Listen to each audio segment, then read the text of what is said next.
The trading ship Harmony's Grace drifted slowly through the quiet space between stars. Captain Jake Morrison sat in his command chair, watching the stars through the main screen. His crew had been running cargo between the peaceful worlds of the Kepler Coalition for 3 years now. It was boring work, but it paid well and kept them safe. "Captain, we're getting something strange on the long-range sensors," said Ryan Bell from the communications station.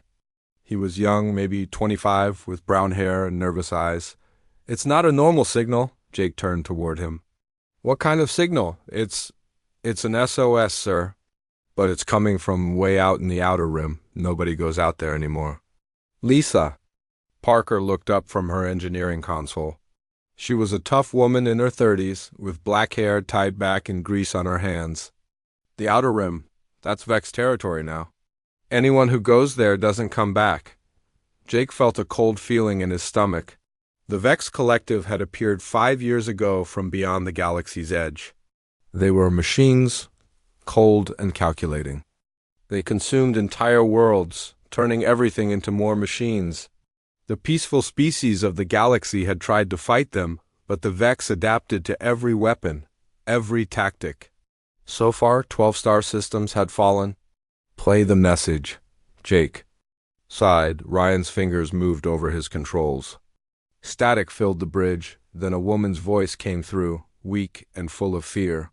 "This is Ambassador Elena Rodriguez of Diplomatic Station New Haven. We are under attack by the Vex Collective. They have broken through our defenses. We have representatives from 17 different species trapped here. The Ethereal Council members are with us, but we can't hold out much longer." Jake knew about the Ethereal Council. They were the leaders of the galaxy's peaceful races. If they died, the entire coalition might fall apart. The message continued. "We need help. We need the Deathworlders. Please, if any humans are receiving this, we need you. The Vex are processing our people. They're turning them into machines. We have maybe 6 hours before they break through our final defenses." The bridge went silent. Jake looked at his crew. They all knew what Deathworlders meant. Most aliens in the galaxy thought humans were monsters from a death planet. Earth was covered in dangerous animals, violent weather, and deadly diseases. The aliens couldn't understand how humans had survived there, let alone become a spacefaring species. "Captain," Ryan said quietly, "there's more." Elena Rodriguez's voice came through again, weaker now. "I'm sending our location and all our research on the Vex. Maybe you can find a way to stop them. Maybe you can save us. The peaceful races have tried everything. Their logic, their planning, their advanced weapons. Nothing works against the Vex, but humans are different. You fight like the galaxy has never seen. You don't give up. You don't surrender." Static filled the bridge again. Then Elena's voice returned one last time. "Please, we're running out of time. The children are crying. The elderly are scared. We need someone who can face the impossible and still keep fighting. We need the Deathworlders." The message ended. Jake stared at the screen, his mind racing. His ship was just a cargo vessel. They had basic shields and a few small weapons for pirates, but nothing that could fight the Vex. They were traders, not warriors. "Sir," Lisa said, "we can't fight the Vex. We're just one ship." "I know," Jake replied. "But we're not going to fight them." Ryan looked confused. "Then what are we going to do?" Jake stood up and walked to the communications station. "We're going to forward this message to Earth Command. If Ambassador Rodriguez wants the Deathworlders, then she's going to get them." Lisa's eyes went wide. "Sir, are you sure?" "Earth Command hasn't mobilized the full fleet since the Rigel Wars. If we send this message, they might launch everything they have." "Good," Jake said. "Those people need help. The Ethereal Council needs help. And if the Vex are processing civilians, turning them into machines, then someone needs to stop them." Jake looked at his crew. They were good people, but they weren't soldiers. They had families back home, lives to protect. "Ryan, encrypt this message with the highest priority codes. Send it directly to Earth Command. Make sure they know about the Ethereal Council." "Yes, sir," Ryan said, his fingers flying over the controls. Jake turned to Lisa. How fast can we get to Earth? If we push the engines hard, maybe 4 days, she said. But sir, what about the cargo run? We're supposed to deliver medical supplies to the Centauri colonies. The colonies will understand, Jake said. This is bigger than one cargo run. As Ryan worked to send the message, Jake thought about what they were doing. He had heard stories about human military power, but he had never seen it himself. The peaceful species in the galaxy sometimes whispered about human tactics, about how humans fought wars. They said humans were unpredictable, that they used violence in ways that made no sense to logical minds. Message sent, sir, Ryan announced. It's going out on all emergency channels. Jake nodded. Good, now set course for Earth, maximum speed. As the Harmony's Grace turned toward human space, Jake wondered if they were doing the right thing. The Vex Collective was unlike any enemy the galaxy had faced. They were machines that learned from every battle, adapted to every weapon. The peaceful races had tried to fight them with logic and planning. It hadn't worked, but humans were different. Humans had grown up on a world that tried to kill them every day. They had learned to fight not just with weapons, but with determination. With fury, with the refusal to give up even when defeat seemed certain, Jake looked out at the stars and thought about Ambassador Rodriguez and her people. They were trapped on a station in the middle of Vex space, facing an enemy that turned living beings into machines. They had called for help, and now that help was coming. Earth Command would receive the message soon. The military leaders would read about the Ethereal Council, about the 17 species trapped on the station. They would learn about the Vex processing centers, about the civilians being turned into machines.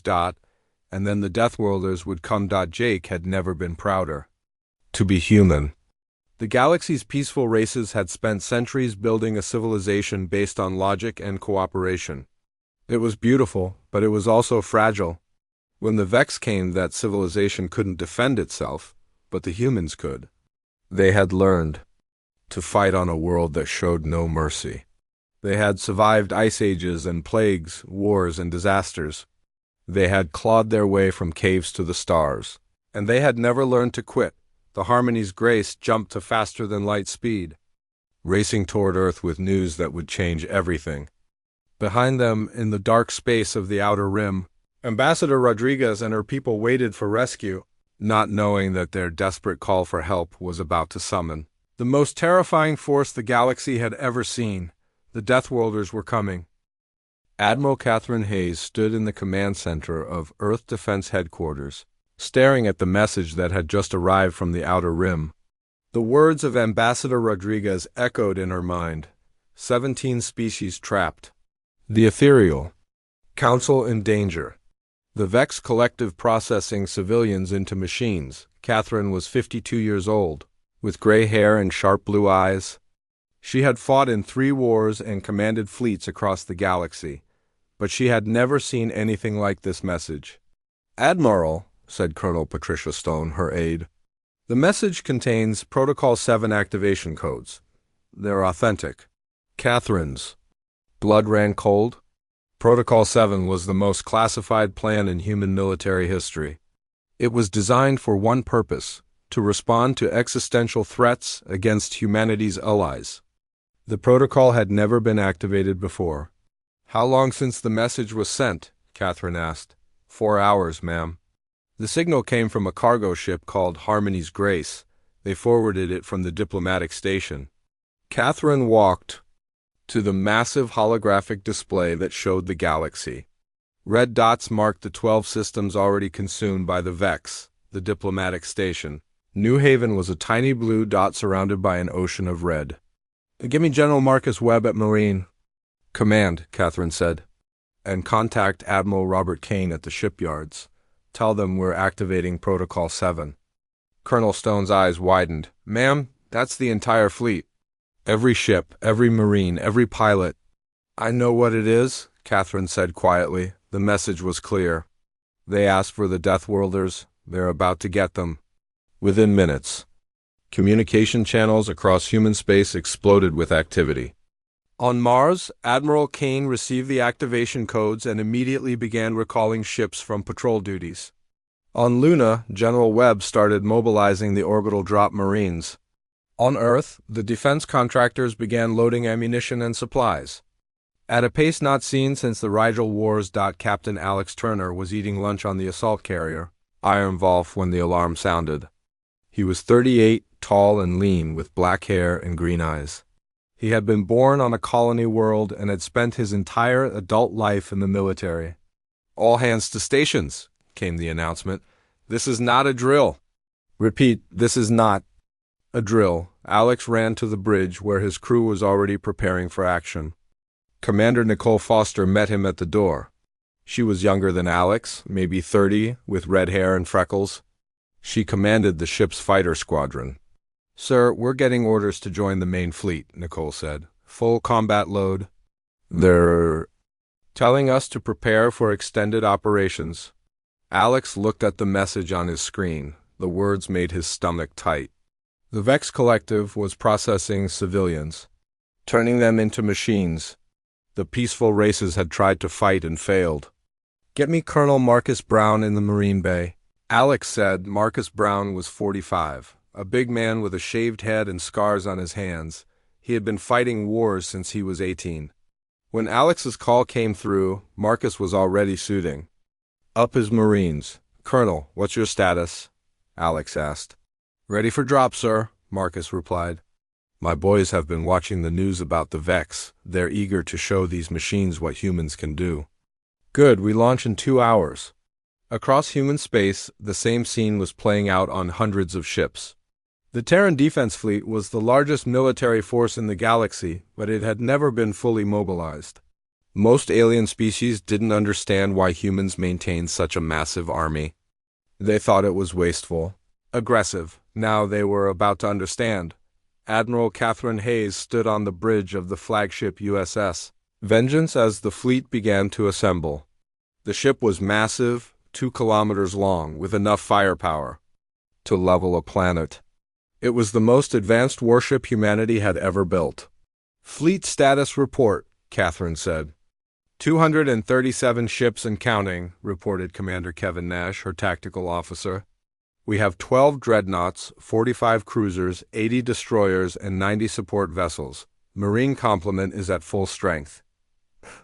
Catherine nodded. It was the largest fleet in human history, but she wasn't sure it would be enough. "Admiral," said Dr. Amy Foster, the fleet's chief scientist.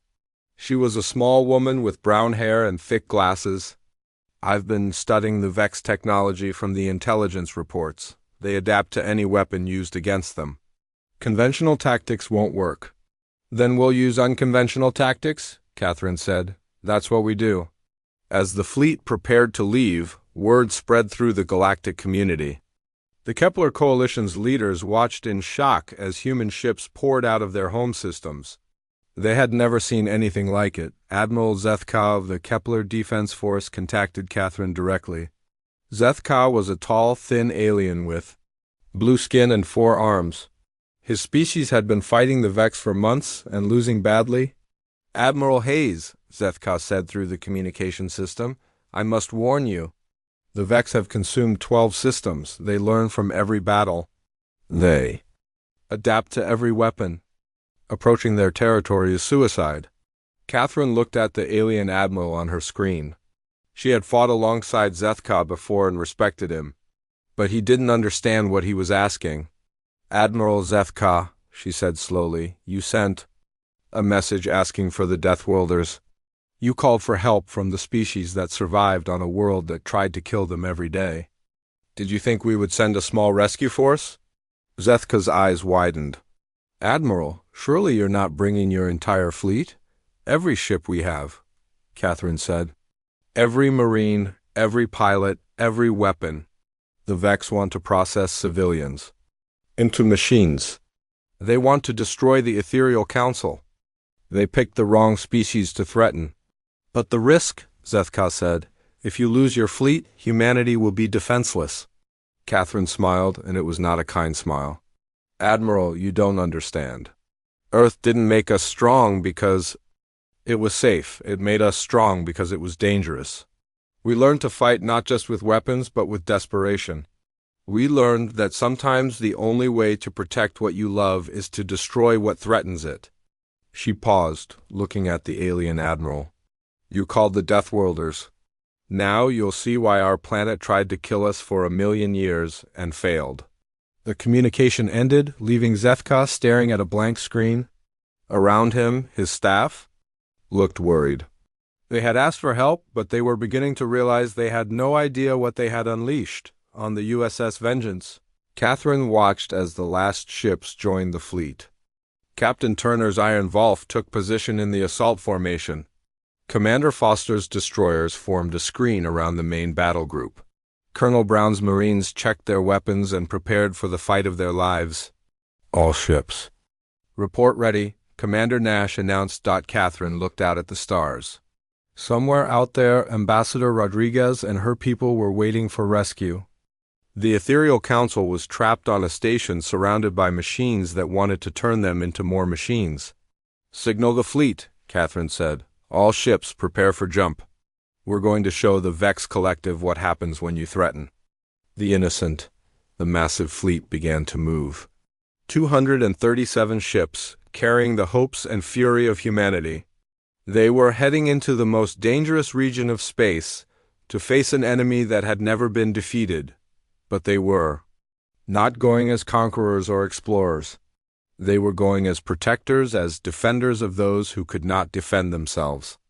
They were going as Deathworlders, carrying the violence and determination that had allowed their species to survive on a world that showed no mercy. The Vex Collective was about to learn why the galaxy feared humanity.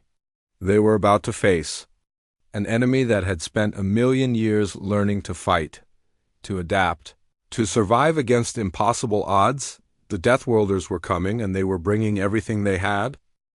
The human fleet dropped out of faster-than-light travel at the edge of Vex space. Admiral Catherine Hayes stood on the bridge of the USS Vengeance, looking at the horror displayed on her screens. What had once been a thriving star system was now a graveyard of metal and machines. My God, whispered Commander Kevin Nash, staring at the tactical display. They've stripped everything? The planets, the moons, even the asteroids? Catherine watched as the sensors showed the truth. The Vex Collective had turned an entire solar system into a factory. Where green worlds once orbited their star, now only bare rock remained. Massive mechanical structures floated in space, processing the stolen materials into more Vex ships. Admiral, said Dr. Amy Foster, I'm reading millions of Vex vessels. They're not just ships. They're mobile factories.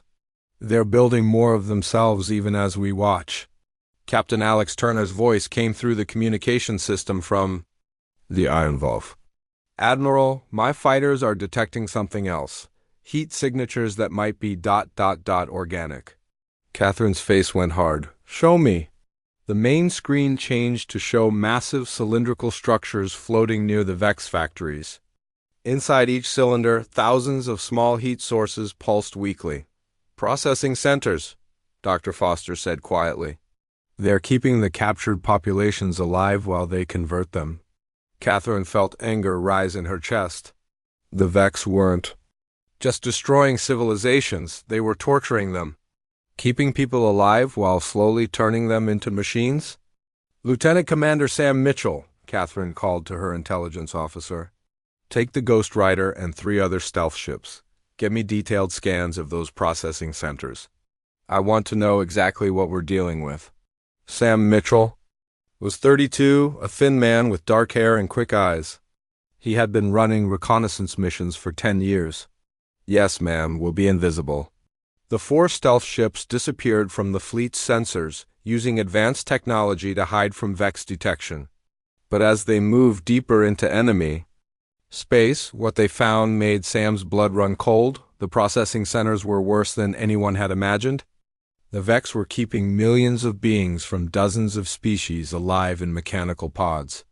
Slowly, piece by piece, they were replacing organic parts with machines. The process took weeks, keeping the victims conscious the entire time. Ghost Rider to Fleet Command, Sam reported. The processing centers contain approximately 3 million captives. They're all still alive, but the conversion process is about 60% complete in most cases. Catherine closed her eyes for a moment. 3 million people, slowly being turned into machines. It was evil beyond anything humanity had ever encountered. "What about the diplomatic station?" she asked. "New Haven is 40 million kilometers ahead," Sam replied. "It's been converted into a control center. I'm reading massive Vex fleet movements around it. They know we're coming." Catherine opened her eyes and looked at her tactical display. The Vex have positioned over 5,000 ships between the human fleet and the diplomatic station.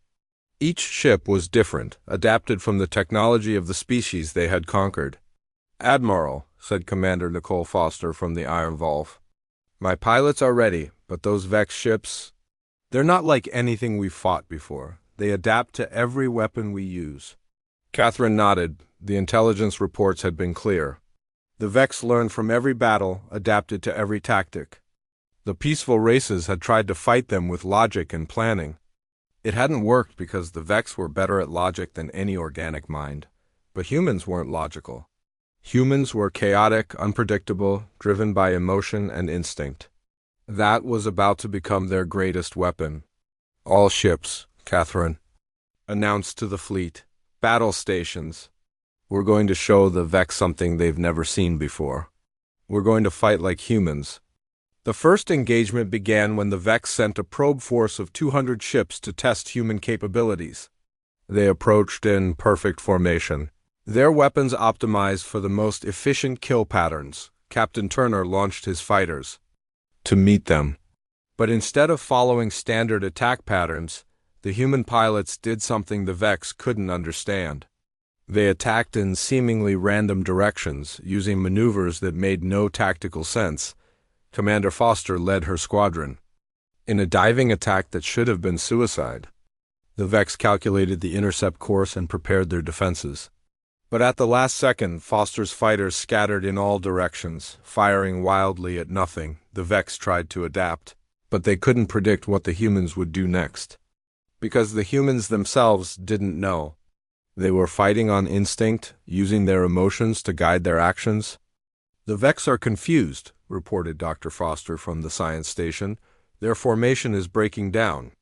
They're trying to calculate our tactics, but there's no logic to calculate." The human fighters swarmed the Vex probe ships like angry insects. They used outdated weapons that the Vex had dismissed as primitive. They flew in patterns that violated every rule of space combat. And it worked. Within minutes, the Vex probe force was destroyed. The machines had tried to adapt, but they couldn't. "Adapt to chaos. All ships," Catherine commanded. "Full attack. Show them what Deathworlders can do." The human fleet charged forward. Not in the careful formations preferred by advanced civilizations, but in a wild rush that looked like organized madness. The Vex main fleet moved to intercept, confident in their superior numbers and adaptive technology, but the humans fought like nothing the Vex had ever encountered.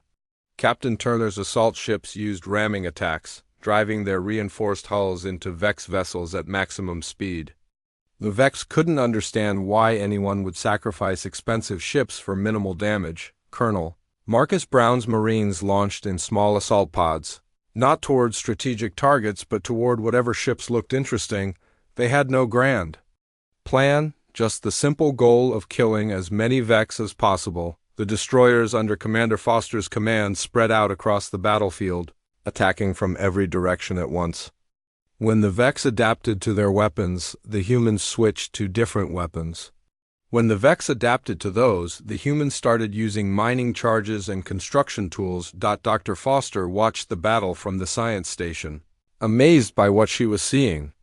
"Admiral, the Vex collective consciousness is overloading. They're receiving too much contradictory data. They can't adapt fast enough." Catherine smiled grimly. "That's because they're trying to fight a logical war against an illogical enemy. They don't understand that humans have been fighting chaos for 1,000,000 years. The battle raged for hours. The Vex threw everything they had at the human fleet. But for every adaptation they made, the humans did something even more unpredictable. They fought like wild animals, using their ships like clubs, their weapons like teeth and claws. Slowly, the Vex began to retreat. Their perfect formations crumbled as they tried to process the impossible tactics of the human fleet. For the first time in their existence, they were facing an enemy they couldn't understand. "The processing centers," Catherine said suddenly. "They're defenseless while the main fleet is fighting us." She opened a channel to the entire fleet. All ships, new target. "The processing centers. We're going to save those people." The human fleet split into two groups. Half continued to engage the Vex main force, keeping them distracted with chaotic attacks. The other half raced toward the massive cylindrical structures where millions of captives waited for rescue. As the humans approached the processing centers, the Vex realized their mistake.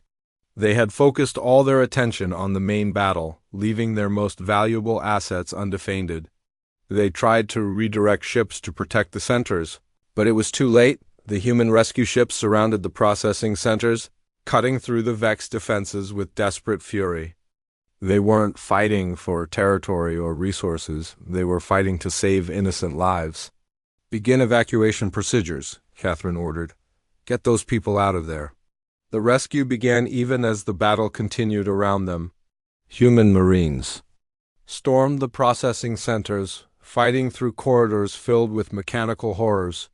They found the captives in various stages of conversion, some barely human anymore, others still clinging to their organic forms. "We're getting them out," Colonel Brown reported. "But Admiral, some of them, the conversion process has gone too far. They're more machine than alive." Catherine felt tears in her eyes. "Save everyone you can, Colonel, everyone." The battle for the processing centers became a race against time. The Vex realized they were losing their captives and began to increase the conversion rate, trying to complete the process before the humans could intervene. But the humans fought with the fury of a species that had never learned to surrender. They pulled people from mechanical pods, carried the wounded to safety, and fought the Vex with a desperation that no machine could match. As the last captives were evacuated, Catherine looked at the tactical display. The Vex fleet was in full retreat, unable to cope with human unpredictability. But the diplomatic station was still ahead, and Ambassador Rodriguez was still trapped. "Set course for New Haven," Catherine ordered. "We're going to finish this." The human fleet moved forward, leaving the broken Vex processing centers behind. They had saved 3 million lives, but the hardest battle was still ahead. The diplomatic station New Haven hung in space like a metal cancer. The Vex Collective had wrapped the original structure in layers of mechanical additions, turning the peaceful station into a fortress of twisted metal and glowing circuits.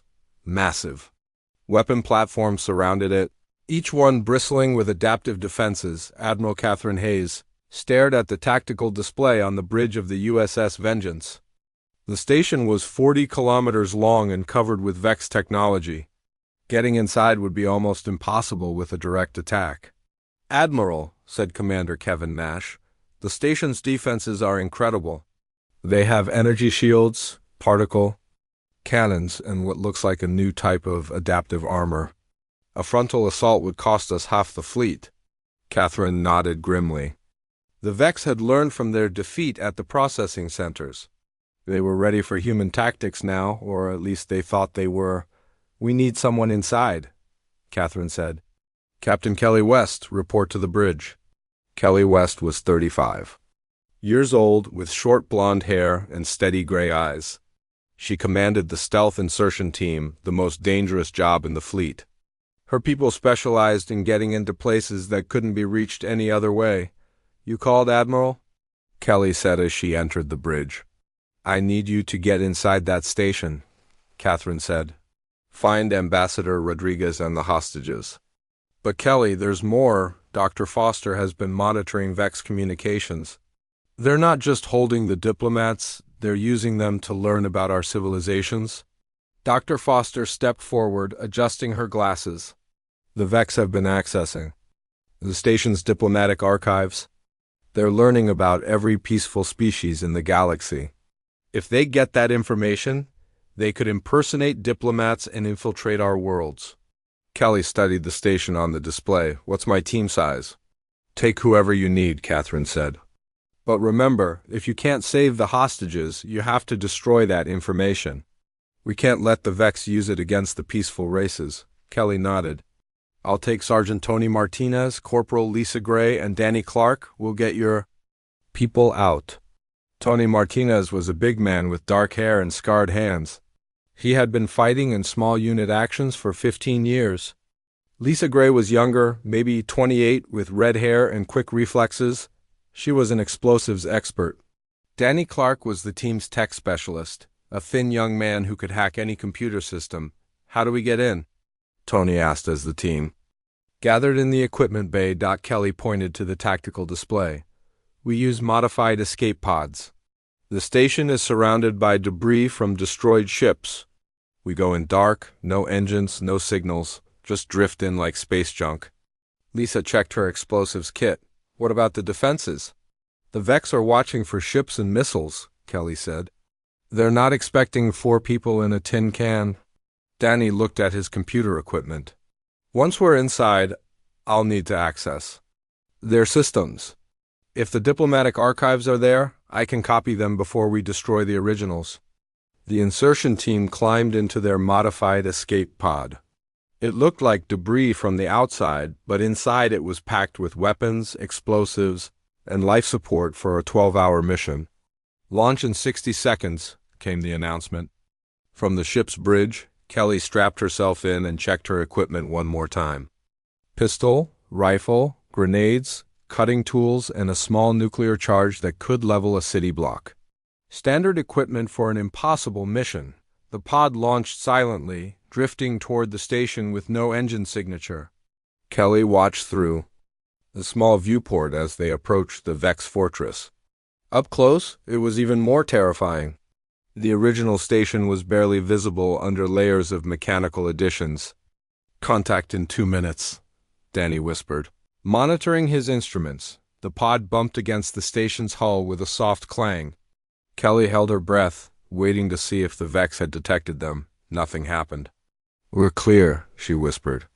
Tony, get us inside. Tony used a plasma cutter to burn through the hull. The metal was thick, reinforced with Vex technology, but eventually it gave way. The team crawled through the hole into a dark corridor filled with mechanical sounds. The original station layout should be in the computer, Danny said, connecting his equipment to a wall panel. Got it. The diplomatic quarters are 3 levels up. But there's a lot of Vex activity between here and there. They moved through the station carefully, avoiding the main corridors. The Vex had converted most of the interior into processing centers and computer cores. Red lights pulsed along the walls, and mechanical arms moved constantly, building new components. Contact, Lisa whispered, pointing down a side corridor. A Vex drone floated toward them, its sensors sweeping back and forth. The machine was the size of a person, with multiple arms and a central processing unit that glowed with blue light. Tony raised his rifle, but Kelly stopped him. Too loud, Lisa. Can you disable it quietly? Lisa nodded and pulled out a small device. She crept up behind the drone and attached it to the machine's back. The device sent an electrical pulse through the Vex systems, shutting it down without triggering any alarms. Nice work, Kelly said. Let's keep moving. They climbed through maintenance shafts and empty storage areas, avoiding the main Vex installations. The closer they got to the diplomatic quarters, the more security they encountered. But the team had trained for years in this kind of work. They moved like ghosts through the mechanical maze. There, Danny said, pointing to a sealed door marked with diplomatic symbols. That's the original embassy section. Kelly tried the door controls, but they were locked. Can you hack it? Give me 30 seconds, Danny said. Connecting his equipment to the door's computer system, the door slid open to reveal a corridor. That looked almost normal. The Vex hadn't converted this section yet, probably because they were still extracting information from the diplomats. Ambassador Rodriguez? Kelly called softly. A door opened, and a woman with dark hair and tired eyes looked out. She was maybe 40, wearing a torn diplomatic uniform. Who are you? She asked. Captain Kelly West, Terran Defense Force. We're here to get you out. Elena Rodriguez almost collapsed with relief. Thank God, we thought no one was coming. The Vex have been questioning us for days, learning about our worlds, our defenses. How many of you are there? Kelly asked. 43 survivors from 17 different species, Elena said. The Ethereal Council members are in the secure chamber, but the Vex are planning something. They're building new infiltration units, based on what they've learned from us. Kelly's face went hard. Show me where the council is. We're getting everyone out. Elena led them through the diplomatic quarters to a reinforced chamber where the surviving representatives huddled together. Kelly saw beings she had only heard about in reports, the tall, graceful ethereals who governed the peaceful races, the small but brilliant Calvani who built the galaxy's best computers, the strong Thurian warriors who had given up war to become. Farmers, listen to me, Kelly said to the group. We're here to rescue you, but we need to move fast. The Vex will detect us soon. One of the Ethereal Council members, a tall being with blue skin and large eyes, stepped forward. Captain, we cannot leave. The Vex have accessed our complete diplomatic archives. If they escape with that information, they could infiltrate every peaceful world in the galaxy. Kelly nodded. My tech specialist is already working on that. Danny, status report. I've found the main computer core, Danny said, looking at his scanner. The diplomatic archives are stored there, along with new infiltration protocols the Vex have developed. I can destroy it all, but I need to get to the core room. Where is it? Kelly asked. 2 levels down in the center of the station, but it's heavily guarded. Kelly made a decision. Tony, Lisa, get the diplomats to the extraction point. Danny and I will handle the computer core. Captain, Elena said, there are dozens of Vex drones between here and there. You'll never make it, Kelly smiled grimly. Ma'am, we're humans. We specialize in doing things that are impossible. The team split up. Tony and Lisa began escorting the diplomats toward the extraction point, moving carefully through the converted corridors. Kelly and Danny headed deeper into the station, toward the Vex computer core. As they descended through the station's levels, the Vex presence grew heavier. Mechanical arms worked constantly, building new infiltration units. Kelly could see the terrible efficiency of the Vex. They were creating perfect copies of the diplomats, down to their memories and personalities. There, Danny said, pointing to a heavily guarded chamber. That's the core room. 6 Vex drones floated around the entrance, their weapons ready. Kelly counted the odds and didn't like them. But she had never backed down from a fight, and she wasn't going to start now. Cover me, she said, pulling out her rifle. The battle was brief but intense. Kelly and Danny fought with the desperation of people who knew that failure meant the destruction of galactic civilization. The Vex drones were fast and well-armed, but they couldn't match human determination. When the last drone fell, Danny rushed to the computer core. I'm in, he said, connecting his equipment. Downloading the infiltration protocols and wiping the archives. This will take 5 minutes. We don't have 5 minutes, Kelly said, watching her scanner. More Vex are coming. Then, hold them off. The corridors of New Haven shook as the battle erupted throughout the station. Captain Kelly West held her position at the computer core entrance, firing at the advancing Vex drones while Danny Clark worked frantically at the main terminal behind her. How much longer? Kelly shouted over the sound of weapons fire. 3 minutes, Danny replied, sweat dripping down his face as he copied the diplomatic archives. The infiltration protocols are massive. The Vex have detailed plans for attacking 40 different worlds. Kelly's rifle overheated and she switched to her backup weapon. The Vex drones kept coming, their blue sensors glowing in the red-lit corridor. For every one she destroyed, 2 more appeared.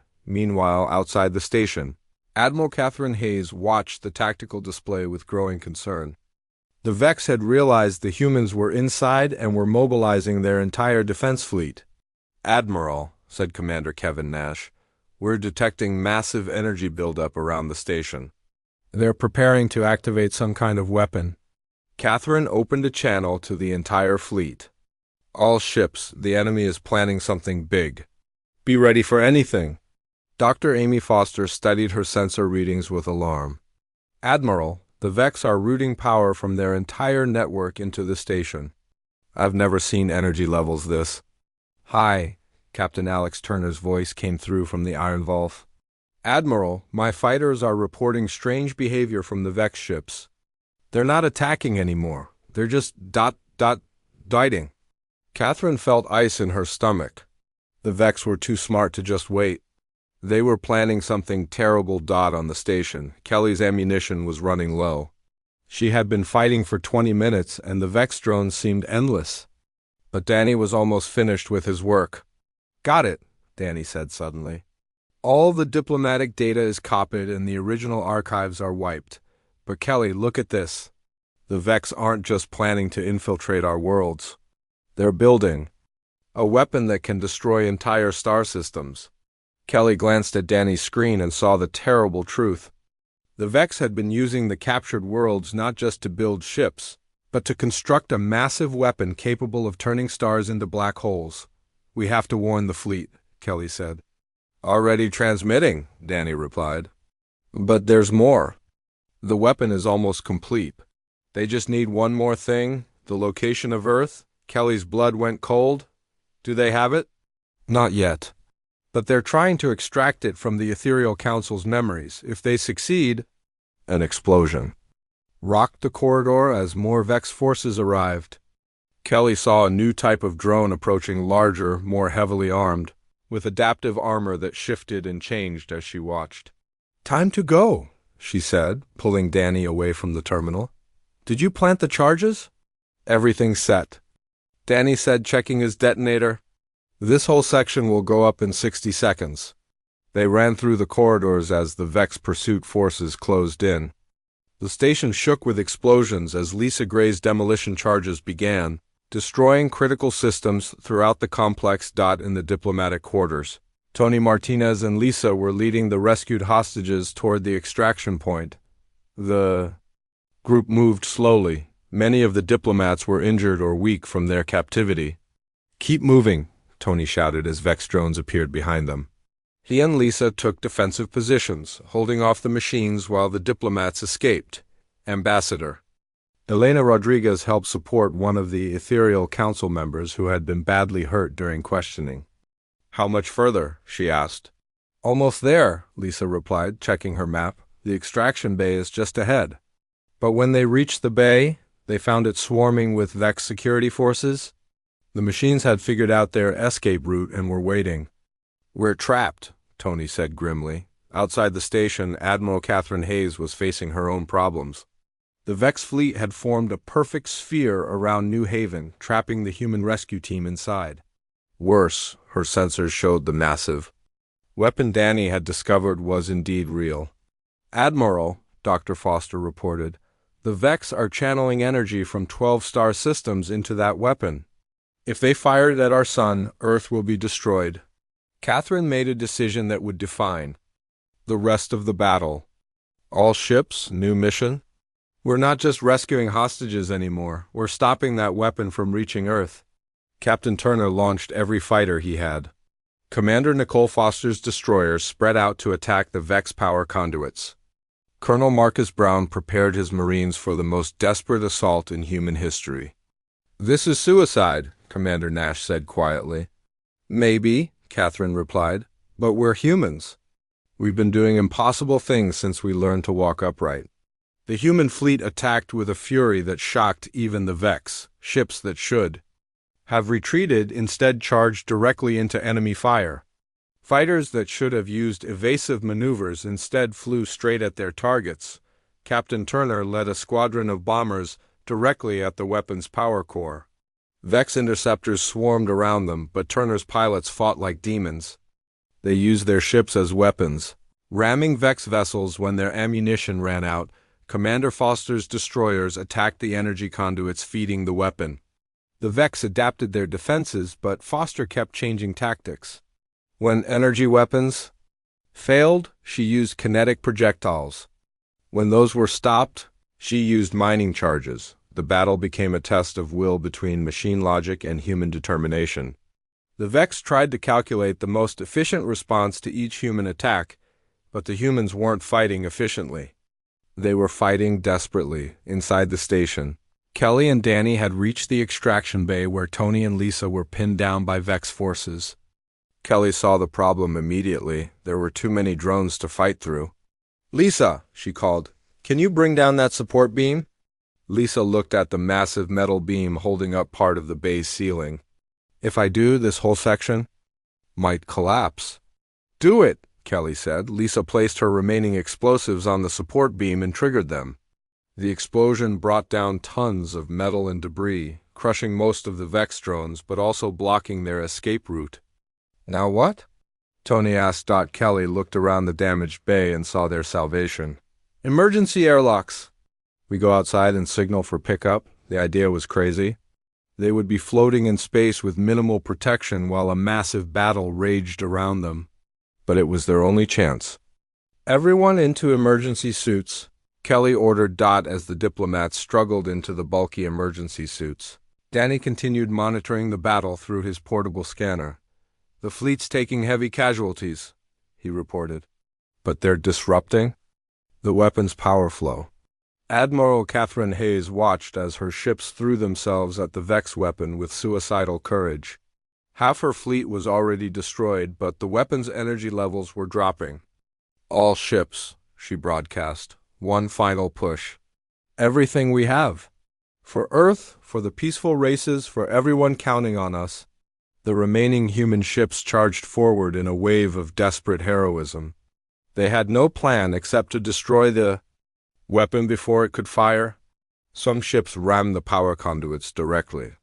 Others detonated their nuclear arsenals against the weapon's control systems. Dr. Foster watched her instruments with amazement. "Admiral, the human attack pattern is creating resonance feedback in the weapon's energy matrix. The Vex can't compensate because our tactics are completely illogical." "That's the point," Catherine said. "We're not trying to be logical, we're trying to win." The Vex weapon began to overload as contradictory energy patterns flowed through its systems. The machines tried to adapt, but they couldn't process the chaos created by human desperation. In the extraction bay of the station, Kelly's team was ready to make their escape. She looked at the assembled diplomats, beings from 17 different species who had called for help from the Deathworlders. "Are you ready?" she asked. Ambassador Rodriguez nodded. "Captain, whatever happens, know that the galaxy will remember what you've done here." Kelly opened the airlock and they stepped out into space just as the Vex weapon exploded in a blaze of light that could be seen across the galaxy. The Deathworlders had kept their promise. They had come when called, and they had paid the price for victory with their blood. The explosion of the Vex weapon lit up space for 1,000,000 kilometers. Admiral Catherine Hayes watched from the bridge of the damaged USS Vengeance as the massive structure tore itself apart in a chain reaction of overloading energy systems. The light was so bright that the ship's screens automatically dimmed to protect her crew's eyes. "Weapon destroyed," reported Commander Kevin Nash, his voice filled with exhaustion and relief. "The energy feedback has shut down Vex systems across the entire sector." Catherine looked at her tactical display and felt her heart sink. Of the 237 ships that had entered Vex space, only 63 remained operational. The rest were destroyed or too damaged to fight. Thousands of human lives had been lost in the battle. "Status on the rescue team?" she asked. "Iron Wolf is picking them up now," Nash replied. "Captain West's team got everyone out." "Captain Alex." Turner's voice came through the communication system. "Admiral, we have 43 diplomats aboard, including the Ethereal Council members. They're all alive, though some need medical attention." Catherine closed her eyes for a moment, allowing herself to feel relief. The mission had succeeded, but the cost was enormous. Dr. Amy Foster approached the Admiral's chair, holding a datapad. "Admiral, I've been analyzing the information Danny Clark recovered from the station. The Vex weapon wasn't just targeting Earth. They had plans to destroy every major world in the galaxy." "How many worlds?" Catherine asked. "Over 3,000. Dr. Foster replied quietly. They were going to wipe out every advanced civilization and start over with a galaxy full of machines. Catherine felt anger rise in her chest. The Vex hadn't just been conquering, they had been planning genocide on a scale never before imagined. "Signal the fleet," she ordered. "All ships, form up for return to Earth, we're going home." As the surviving human ships began to group together, representatives from the peaceful races across the galaxy watched in amazement. The Deathworlders had done the impossible. They had defeated an enemy that had seemed unstoppable. Admiral Zethka of the Kepler Coalition contacted Catherine directly. His blue face appeared on her screen, and she could see shock and gratitude in his 4 eyes. "Admiral Hayes," he said slowly, "what your people have done here, no words.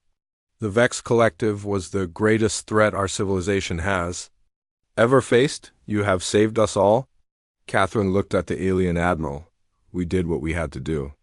That's what allies do for each other." "But the cost," Zethka said. "You lost over half your fleet. Thousands of your people died for species they had never met."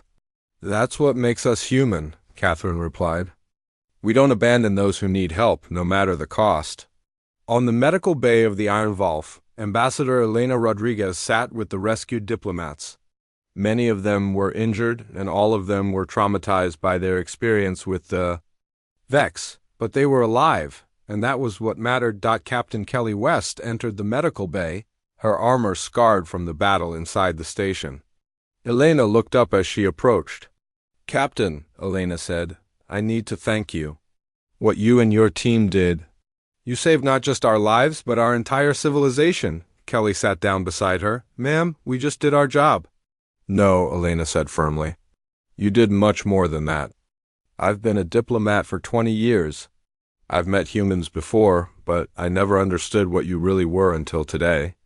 Kelly raised an eyebrow. "What do you mean?" "The other species in the galaxy, we've spent centuries building a peaceful civilization. We're proud of our logic, our cooperation, our advanced technology, but when the Vex came, all of that wasn't enough. We needed something else." Elena looked around the medical bay at the other rescued diplomats. "We needed someone who knew how to fight impossible odds. Someone who refused to give up even when everything seemed hopeless. We needed the Deathworlders." One of the ethereal council members, a tall being with silver skin and large dark eyes, approached them. His name was Veltar, and he was one of the most influential leaders in the galaxy. "Captain West," Veltar said in his musical voice, "I must ask you something. Your people fought with such fury, such determination. Is this normal for humans?" Kelly thought about the question. "When innocent people are in danger?" "Yes, this is normal for us." Veltar's eyes widened. "But you barely knew us. Some of the species you saved, humans had never even met before today. Why would you sacrifice so much for strangers?" Kelly stood up and walked to the viewport, looking out at the stars. "Because that's who we are. Earth taught us that life is precious and fragile. It taught us to fight for those who can't fight for themselves. It taught us that sometimes the only way to protect what you love is to face what you fear." The journey back to Earth took 4 days. During that time, word of the battle spread across the galaxy. The story of how the Deathworlders had answered a desperate call for help and destroyed the greatest threat the galaxy had ever known became legend. When the fleet finally reached Earth, they found thousands of ships waiting for them. Not just human ships, but vessels from dozens of species who had come to honor the heroes who had saved them all. Captain Jake Morrison was there in his cargo ship Harmony's Grace, the vessel that had first forwarded the distress call. He watched as the damaged warships limped into orbit, their hulls scarred by battle, but their crews victorious. Admiral Catherine Hayes stood on the bridge of the USS Vengeance as Earth grew larger on the main screen. She thought about all the people who wouldn't be coming home, all the families who had lost loved ones in the fight against the Vex. "Admiral," Commander Nash said, "Earth Command is requesting a full report." "Tell them the mission was successful," Catherine replied. "The Vex Collective has been defeated, the galaxy is safe." "And the cost?" Catherine was quiet for a long moment. Tell them the cost was acceptable. We protected the innocent. We saved our allies. We did what humans do. As the fleet entered Earth's atmosphere, crowds gathered in every major city to welcome them home. But Catherine knew that this victory was only the beginning. Danny Clark's intelligence had shown that the Vex were just the first wave. Beyond the galaxy's edge, other threats waited in the darkness. 3 months later, Catherine stood in a new command center on Luna, watching as construction crews built the largest fleet in human history. The victory over the Vex had changed everything. The peaceful races now looked to humanity as their protectors, and humanity had accepted that responsibility. Ambassador Elena Rodriguez had been appointed as the new head of the Galactic Defense Council. She worked closely with human military leaders to prepare for future threats. The galaxy's peaceful species were learning that sometimes peace had to be defended with violence. "Admiral," said Colonel Marcus Brown, entering the command center, "the new Marine divisions are ready for deployment. We now have 40,000 orbital drop Marines spread across 12 sectors." Catherine nodded. "Good. And the fleet?" 800 ships and growing," Brown replied. "Every shipyard in human space is working at maximum capacity." Catherine looked out at the stars through the command center's massive windows. Somewhere out there, beyond the edge of the galaxy, new enemies waited. They would come eventually, drawn by the same things that had attracted the Vex, the peaceful worlds, the innocent populations, the advanced civilizations that had never learned to fight. But when they came, they would find something they didn't expect. They would find the Deathworlders waiting for them. Captain Jake Morrison had returned to his cargo runs, but his ship now carried a special communication array. If another distress call came from the Outer Rim, if another species called for help against impossible odds, he would be ready to forward it to Earth Command, and Earth Command would respond, because that's what humans did. They protected those who couldn't protect themselves. They faced the darkness so others could live in the light. They were the Deathworlders, and they would never stop fighting for those who needed them. The galaxy had called for help, and the Deathworlders had answered. They had paid the price in blood and sacrifice, but they had kept their promise. The innocent were safe, the peaceful races were protected, and the threats from beyond the galaxy would find an enemy they had never encountered before. An enemy that refused to surrender, refused to give up, and refused to let evil triumph over. Good. The Deathworlders stood guard over the galaxy, ready for whatever came next. Because somewhere in the vast darkness of space, another species might need help. And when that call came, humanity would be ready to answer. They were the protectors. Now, the guardians of peace in a dangerous universe. And they would never abandon those who counted on them.